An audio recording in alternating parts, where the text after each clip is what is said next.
I found a crumpled lottery ticket in my dead brother's jacket, and it was worth $2 million. Marcus died on a Tuesday, heart attack at 34. No warning, no goodbye, just a phone call from a number I didn't recognize and a world that stopped making sense. I was the one who cleaned out his apartment. Nobody else was going to do it. His closet smelled like him. That cedar cologne he'd worn since high school. I went through every pocket of every jacket looking for anything worth keeping.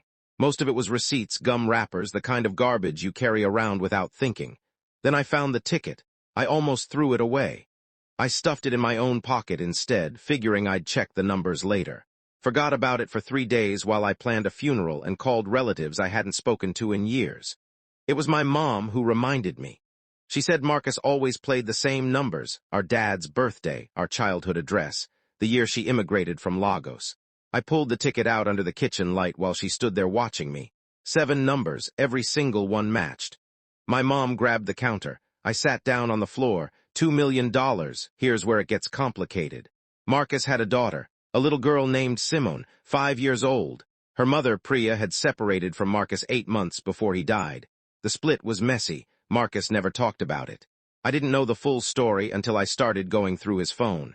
There were messages, hundreds of them. Marcus had been quietly sending Priya money every month, not court-ordered, voluntary. Every transfer had the same note for Simone. Not for you to see, just for her. He was broke. I knew he was broke. He'd borrowed money from me twice that year. I'd given it to him without asking questions because he was my brother and that's what you do. But he was sending every spare dollar to his daughter while pretending he had nothing. I sat in that empty apartment for a long time. Then I called a lawyer. The ticket was found in Marcus's possession, but he died without a will. Legally, the money would pass through his estate. But his estate was complicated, and Priya had already hired an attorney of her own. She wanted the full amount. Her lawyer argued Marcus had intended the ticket as a family asset. I could have fought her. I probably would have won. Marcus gave me that jacket. The ticket was in the pocket. I had a case. Instead, I drove to Priya's apartment on a Wednesday morning with a folder full of bank transfer records I'd printed from Marcus's phone. I put them on her kitchen table without saying a word. She read every page. She didn't speak for a long time. Then she looked up and said, "He never told me." I said, "I know. We split it down the middle. $1 million each." Not because the law required it.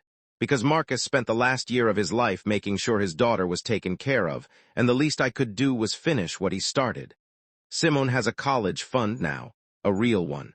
And somewhere, I think my brother is wearing that cedar cologne, and finally feeling like enough.